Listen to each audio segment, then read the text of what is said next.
Com relação ao Deep State e o Trump, é necessário que a gente atente para o seguinte. Ontem, o Donald Trump fez o discurso nas Nações Unidas menos belicista e mais pacifista de todos os tempos, desde que aquela organização foi criada. Você, se você vê o Piguinho Vermelho, você não vai saber disso, né? O Piguinho Vermelho está igualando o discurso do Trump ao discurso do Bolsonaro, que foi bizarro. Bizarro. Eu não acreditei. Foi pior. O pessoal já estava falando mal. Eu falei, não, deixa eu ver essa porcaria logo, né? Perder 20 minutos da minha vida. Bizarro, né? Principalmente aquele início, aquele início ideológico. É tão bizarro, aí eu vou ter que mostrar, tão bizarro que até a representante dos Estados Unidos ficou passada, né? Ficou boladíssima com o que ela estava ouvindo. Ela deve ter passado. Meu Deus, esse cara está queimando meu filme, né? Esse meu empregado, aquele empregado que passa vergonha na festa da firma. Bebe demais, né? Tá queimando meu filme. Que o Zoom. Isso era naquela parte que o Bolsonaro estava falando de socialismo, que o Brasil estava na beira do socialismo e que ele salvou e tal, e louvando a ditadura militar, que, né, salvou da influência cubana em 64. A cara da representante americana até ela, talvez porque estava vestindo vermelho, será que era esse o problema, Bolsonaro?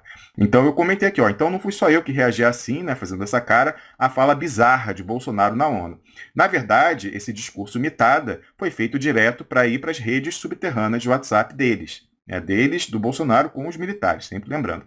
Até a representante dos Estados Unidos ficou passada, né, conforme indica essa foto. E aí, hoje de manhã eu olhei uma publicação do Piero Leiner, ele falou o seguinte, ó, a questão que para mim fica é outra, não é Bolsonaro, é Heleno, é o general Heleno. Ele fez o discurso e quer queimar o patrão apostando que é um azarão. Jogo duplo da pesada. A banca sempre ganha. Pois é, a banca sempre ganha. A banca sempre ganha, Piero, mas a banca está muito alavancada. Isso tem a ver com esse tema aí que eu ia trazer do discurso do Trump. O Trump, várias pessoas anotaram, pela primeira vez ele não veio com uma retórica belicista, ameaçando países, dizendo que tinha que invadir. Pelo contrário, ele falou que fazer a paz em vez de fazer a guerra requer coragem e falou que ele não quer meter os Estados Unidos em outras guerras intermináveis. Isso uma semana depois da explosão daquela maior refinaria do mundo na Arábia Saudita. O que seria o normal de se esperar, que alguns analistas estavam esperando? Que ele chegasse com uma retórica muito elevada contra o Irã, inferindo que o Irã estava por trás disso, ameaçando. Quantas vezes Donald Trump já não ameaçou retoricamente no passado países, seja a Coreia do Norte, seja o Irã, seja a Venezuela, dizendo que, né, a intervenção militar estava em cima da mesa, era algo considerado, etc. O que mudou para ontem ele chegar e fazer esse discurso dizendo que ele não quer novas guerras e sequer na semana seguinte a esse ataque a essa planta importantíssima para abastecimento de petróleo no mundo e a manutenção dos preços, que ele viesse com um deixa disso, né, inédito, né, lembrando que as Nações Unidas começaram em 48, então nunca vimos nesse tempo um pacifista na Casa Branca, e não sei se o Donald Trump é um pacifista, mas seu discurso ontem, pela primeira vez, e é um pouquinho nesse sentido, né? A gente tem que lembrar que o Donald Trump é o primeiro presidente em décadas e décadas que não iniciou nenhum conflito militar. Não iniciou, diferentemente dos democratas. Então, essa complexidade, analisar a contradição dentro do imperialismo, infelizmente, você não vai ver no Piguinho Vermelho. Né? Para eles, o Trump é alguém que tem que ser tão estigmatizado quanto o Bolsonaro. Quantos artigos você não está vendo no Piguinho Vermelho, lá na central do Plano B, falando vergonha, Bolsonaro e Trump são a vergonha do mundo na ONU e tal.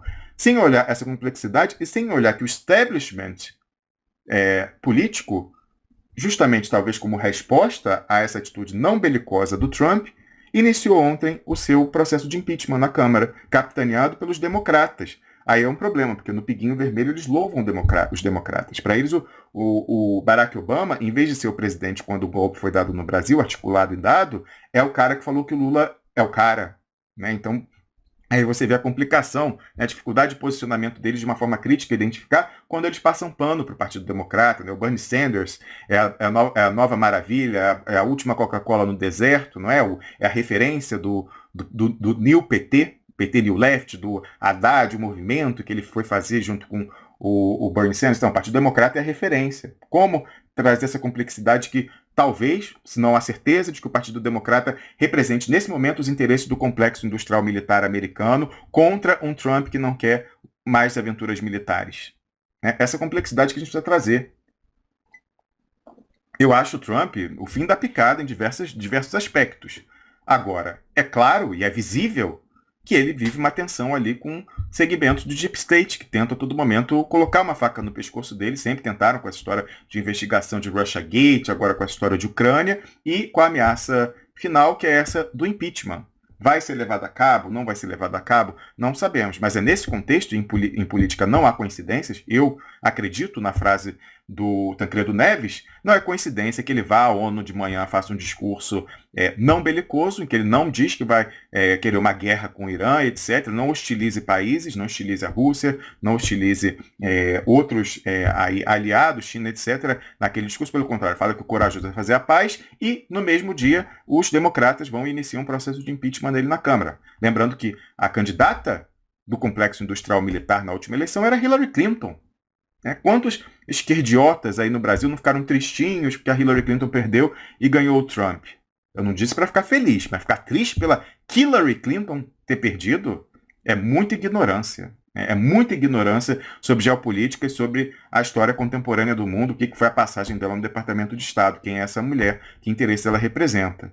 Então, é isso que é importante. E será que o Trump falou isso, né? Não quer meter os Estados Unidos numa aventura militar porque ele é bonzinho?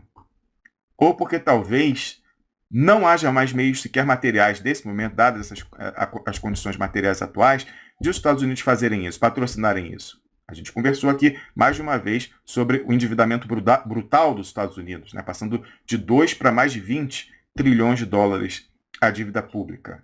Lembrando que eles estão emitindo, né? Eles têm ao mesmo tempo a impressora. Então, a dívida, aliás, a própria moeda é uma dívida. Né? A moeda que um Estado emite é uma promissória, não deixa de ser uma promissória, né? Que vale isso, eu garanto, isso vale.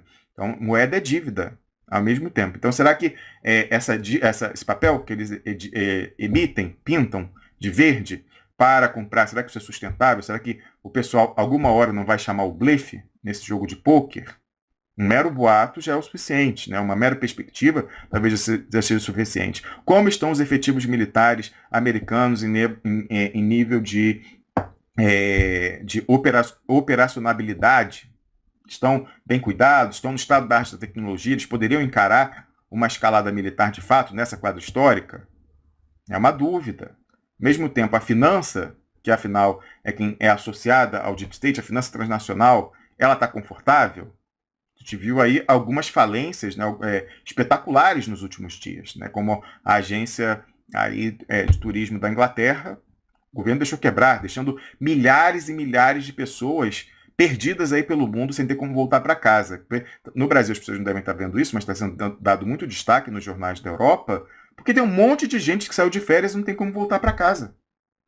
E não seria de se esperar, em circunstâncias normais, que o governo encampasse temporariamente, ou fizesse alguma coisa para evitar um colapso súbito disso, fizesse uma coisa gradual, etc., em vez de deixar milhares e milhares de pessoas, são centenas de milhares, tá? Centenas de milhares de pessoas perdidas aí pelo norte da África, né, que está, né, final de verão, início de outono, Grécia, etc., todo mundo sem poder voltar para casa. Não são só ingleses, ela tinha operação na Europa inteira, tem franceses, tem alemães perdidos aí pelo mundo sem ter como voltar. Em circunstâncias normais, não se seria de esperar, não seria de esperar que o Estado impedisse algo do gênero, mesmo sendo um governo conservador? Alguma coisa está errada. Ao mesmo tempo, a gente vê a banca em extrema dificuldade no panorama de juros negativos há muito tempo aqui. Então, ainda ontem no Jornal da França também, eles falavam do número de agências bancárias que estão sendo fechadas pelo mundo inteiro, pelo mundo inteiro não, mas sobretudo na Europa, né, os grandes bancos fechando agências e demitindo gente. E aí você vê que eles, na matéria, não deixam de falar a verdade, que é uma dificuldade financeira pelas taxas de juros serem negativas, então eles, para depositarem nos bancos centrais de seus países, perdem dinheiro, né, eles colocam 100, recebem de volta 99, 98, etc. E cada vez mais os juros, o Banco Central Europeu tornou os juros ainda mais negativos, e eles tentaram dizer que, na verdade, a mudança, que também é real, é a mudança tecnológica, né? Então, todo mundo hoje em dia fazendo internet banking, home banking, né, no celular, etc., e que ninguém mais iria à agência, que por isso não há mais necessidade da agência física, do gerente físico, etc., etc. Mas não é só isso, né? A tecnologia ela não começou esse ano, essa mudança tecnológica, ela vem desde o início da década, né? Pelo menos há 10 anos. Quanto tempo a gente tem smartphone? Pelo menos há 10 anos. Então, por que agora eles estão demitindo e fechando um bando de agência? Que mudou essa perspectiva, que os caras não têm mais, os juros já estão mais negativos e negativos. A crise do capitalismo financeiro é tamanha que até a ciência monetária ela tem que ser reescrita, né? Tem que ser reescrita. A gente tem que entender o que é isso. Ou será que é, por exemplo, que não tem mais como gerar dinheiro a partir do dinheiro? As pessoas não acreditam mais, não é mais o suficiente. Aí a gente está chegando ao risco do blefe ser chamado. E daí o conservadorismo, talvez, do Trump, de não entrar em outra aventura militar. Lembrando que boa parte, se não a maior parte, dessa dívida americana é dinheiro passado para o complexo industrial militar. É tudo superfaturado, e as aventuras aí custaram trilhões de dólares de invasão do Iraque, do Afeganistão, etc., né, que é o grande fundão aí dos Estados Unidos, inclusive para financiar operações clandestinas pelo mundo. Então, será que a gente está chegando a um ponto, talvez, mais rápido de queda do imperialismo americano do que a gente esperava? Todo mundo via aí pela tendência, traçando cenários, que as potências euroasiáticas, sobretudo a China, iam passar os Estados Unidos. Mas será que o colapso vai ser mais rápido do que a gente achava? O colapso dessa finança transnacional de um lado e do seu braço armado, os Estados Unidos, o aparelho do Estado americano, o Departamento de Estado, militares, inteligência, etc. Será que vai ser mais rápido? Será que, num contexto de crise aí, será que a finança tem uma última carta na mesa? A gente sabe que o segundo mergulho, né, da crise global que começou em 2007 é aguardado para algum momento aí no futuro muito próximo, né? Esse ano que vem, etc. A gente não sabe. Mas olhando a história do passado, a gente sempre viu que a finança transnacional escolhe o momento de estourar a bolha. E ela se posiciona para fazer outros perderem, né, cobrirem, e ela ganhar, ou pelo menos perder menos com o estouro não, aqui não é uma bolha, no caso, né? Alguns, você por exemplo, no Brasil, assim, uma bolha, mas fora não, mas assim, o estouro financeiro, a finança sempre se posiciona de maneira a perder menos, não a ganhar, e depois recomprar os ativos baratos. Então, ela tem uma última carta na manga, né? Queria até alertar aí o pessoal da nossa equipe, né? A gente teve uma discussão ontem, Luiz Ferreira Júnior e o Carlos Soberano sobre essa questão, eles que me incentivaram a falar sobre isso hoje aqui no programa. A finança, ela guarda uma última carta na manga, que é o momento de estourar a crise econômica. Eles escolhem, eles vão fazer o movimento, eles vão plantar o estopim, como foi a quebra do Lehman Brothers, foi decidida a queda do Lehman Brothers, ela foi uma decisão financeira, digamos assim, da finança, e depois encampada pelo poder político dos Estados Unidos.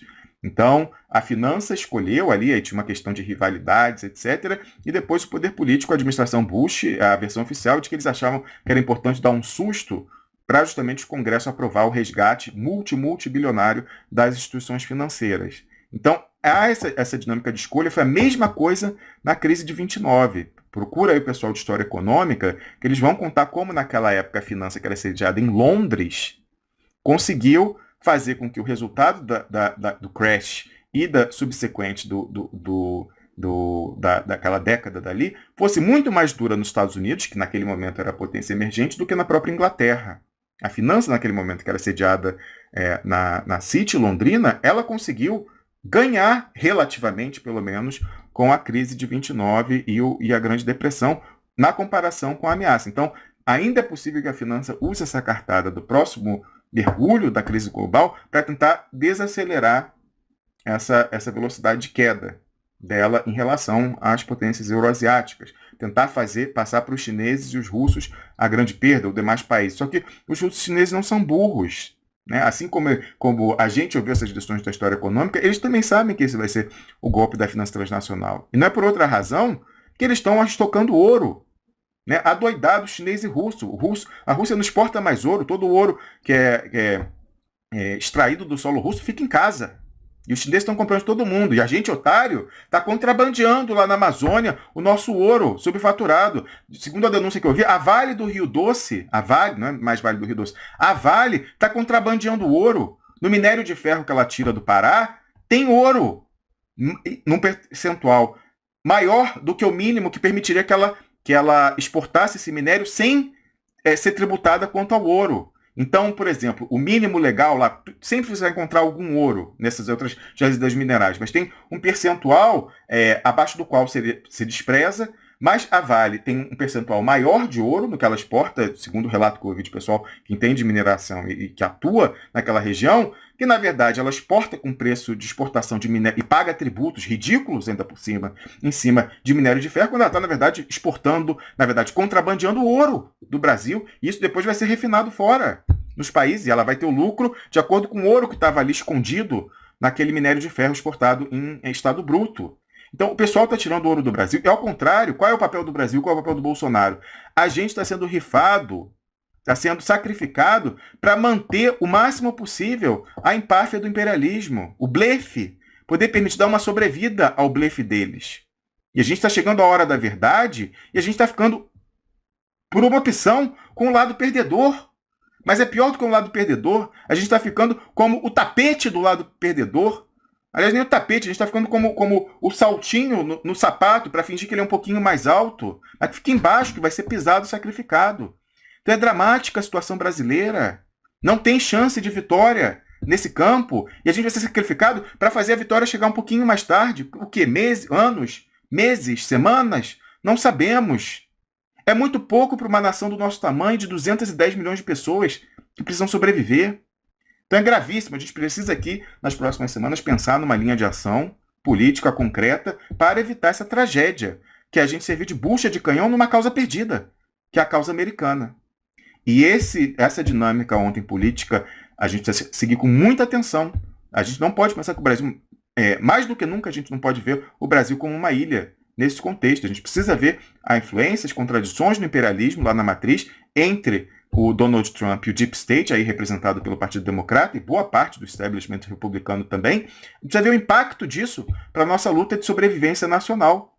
Porque esse é o papel que eles designaram para a gente. É ser a bucha de canhão de uma causa que eles sabem perdida. Eles vão conseguir fazer fazer uma contenção de danos, adiar, fazer na perda, no crash, os outros perderem mais do que eles. É isso que eles estão operacionalizando nesse momento, uma engenharia financeira para eles perderem menos, porque sabem que vão perder. Né? Desacelerar a queda, o tamanho da queda. É isso que eles estão fazendo. E a gente entra aí. É o papel que eles reservaram para esse país, o quinto maior do mundo, com essa população enorme e a riqueza que a gente tem humana. Não podemos deixar isso. E o pessoal que está no poder, aí, Bolsonaro e os militares, aceitaram isso, seja porque não conseguiam compreender que a causa estava perdida e não conseguiam compreender o papel desgraçado que está reservado para o Brasil nessa narrativa, seja porque se venderam pela comissão que vão ganhar, aí fazendo a operação desses interesses no território nacional, em nível individual, mas estruturalmente é isso, fizeram a aposta errada, até porque foram induzidos a isso pela cooptação ideológica e até financeira que sofreram ao longo da história. A gente falou aqui dos generais que foram cooptados como representantes comerciais no Brasil dos interesses do complexo industrial militar americano. Então, esse é o jogo. Infelizmente, você não vai ver uma análise complexa como essa em outros sites, sequer os que se dizem de esquerda. Então é por isso que é difícil aqui. Olha como é difícil. Como é difícil a posição de editor desse site, não é? Mas eu peço até ajuda a vocês para a gente refletir, porque a gente precisa chegar a colocações muito concretas de como no nosso meio, com os nossos modestíssimos recursos, a gente pode, de fato, constituir um entrave para o avanço desse script terrível para o Brasil.